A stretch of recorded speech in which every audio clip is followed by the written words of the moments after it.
Selamat pagi pemirsa. Radar Pagi hadir menjumpai Anda di edisi kali ini. Dengan sejumlah informasi terkini dan teraktual diantaranya, pembukaan kembali sekolah di era pandemi COVID-19. Kami juga akan menghadirkan informasi terkini salah satu tempat wisata di Kabupaten Kuningan. Bersama saya, Witri Irianti. Dan saya, Helmi Yusuf. Inilah informasi selengkapnya untuk Anda.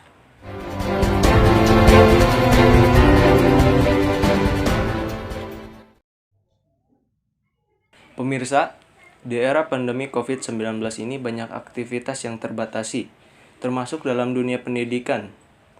Sudah hampir 7 bulan, siswa-siswi melakukan pembelajaran secara daring. Pada awal bulan November ini, beberapa sekolah telah melakukan pembelajaran secara luring atau tatap muka, salah satunya Sekolah Dasar Negeri 3 Cimara. Di sana sudah terdapat rekan kami, Devi Sulistiawati, yang akan melaporkan langsung dari lapangan. Sekolah dasar ini merupakan sekolah yang berdiri di tengah-tengah pedesaan sejak tanggal 1 April 1969, yang dikepala sekolahi atau dipimpin oleh Bapak Wastub Setiadi. Awal mulanya, sebelum menjadi tempat menimba ilmu, tempat tersebut merupakan tanah desa yang memiliki kebun kelapa dan tempat untuk mengembala. Lalu dijadikan tempat menimba ilmu karena sekolah ini merupakan pemekaran dari SD Negeri Awiluar 1 karena kelebihan siswa, jadi dikembangkan menjadi 2 sekolah lalu diberi nama SD Negeri Awiluar 2 yang sekarang menjadi SD Negeri 3 Cimara. Ya, baik, terima kasih. Pemirsa, saat ini saya sedang berada di lokasi SD Negeri 3 Cimara, di mana sekolah dasar ini merupakan salah satu sekolah yang melaksanakan kegiatan belajar mengajar secara tatap muka. Tentunya dengan mengikuti protokol kesehatan seperti menjaga jarak, mencuci tangan, dan memakai masker. Ini adalah gambaran pembelajaran secara luring di SD Negeri 3 Cimara.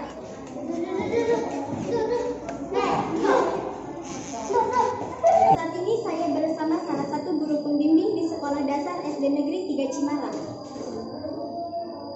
Baik, dengan Ibu siapa namanya? Ibu Ayu Wulan. Dengan Ibu Ayu Wulan. Pembelajaran luring ini sudah dimulai sejak kapan? Pembelajaran luring ini sudah kita mulai sejak adanya peraturan pemerintah Kabupaten Kuningan yang dimulai sejak tanggal 2 November 2020. Bagaimana sistem belajar ini diterapkan dalam kondisi saat ini? Pembelajaran luring kami gunakan di sekolah dengan menggunakan pembelajaran tatap muka seperti biasa. Namun ada yang berbeda, yaitu dengan menggunakan protokol kesehatan seperti yang telah dianjurkan. Seperti ketika siswa masuk ke sekolah, dicek dulu suhu tubuhnya. Kemudian sebelum masuk kelas kita gunakan masker dan cuci tangan, dan telah disediakan di sekolah, yaitu di depan kelas masing-masing. Kemudian seperti yang Pak kalian sendiri, bahwa jarak tempat duduk pun kami atur, 1 meja, 1 bangku dengan jarak yang telah ditentukan minimal 1 meter. Kemudian waktu juga terbatas, yang biasanya sampai jam 12.15, kali ini maksimal hanya 2 jam pelajaran atau sampai jam 11 siang. Apakah Ibu merasa kesulitan dalam menyampaikan materi dalam kondisi saat ini? Ya. Nah, bagaimana caranya agar materi tersebut tersampaikan secara maksimal? Ya, tentu saja kami para pengajar merasa adanya kendala yang dialami ketika pembelajaran seperti ini. Seperti yang telah terlihat itu dari alokasi waktu. Kami kesulitan dalam melaksanakan pembelajaran dengan menyampaikan materi yang tidak maksimal. Namun bisa diatasi, yaitu kami gunakan sistem pembelajaran dengan menggunakan siswa yang aktif. Seperti bisa yang kami lihat di belakang. Itu merupakan sistem pembelajaran minggu lalu, di mana siswa belajar menggunakan kreativitasnya, tapi dengan jarak yang telah ditentukan. Baik, terima kasih atas pendapat dan saran yang Ibu berikan. Semoga bermanfaat bagi kami semua, dan semoga pandemi ini segera berakhir. Tadi saya sudah mewawancarai salah satu guru pembimbing di sekolah dasar ini. Mari kita tanyakan pendapat salah satu murid. Apakah Ade merasa bosan sekolah seperti ini? Terkadang bosan, Alasan Ade kenapa bosan sekolah seperti ini? karena belajarnya memakai masker dan sehingga istirahatnya tidak leluasa. Ya baik, terima kasih atas pendapat yang Ade berikan.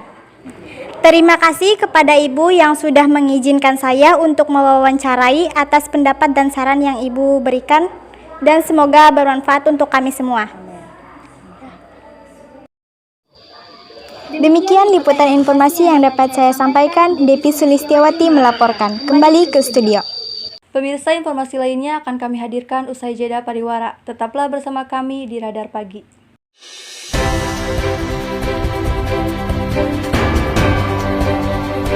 Seperti yang Anda tahu, Kabupaten Kuningan merupakan kota yang memiliki banyak tempat wisata menarik. Jadi tidak heran jika Kuningan menjadi tujuan wisatawan saat liburan. Tetapi di masa pandemi ini, banyak tempat wisata yang mengalami penurunan pengunjung. Salah satu tempat wisata tersebut yaitu Bumi Perkemahan Rangga Pamilang yang berada di Desa Sukarapi, Kecamatan Ciberem, Kabupaten Kuningan. Informasi selengkapnya akan disampaikan oleh Cikal Virgiawan. Pemirsa, saat ini saya sedang berada di area parkir Bumi Perkemahan Rangga Pamilang. Untuk harga tiket masuk hanya dikenakan biaya Rp2.000 per motor. Dari sini kita harus berjalan sejauh kurang lebih 500 meter untuk sampai ke Bumi Perkemahan.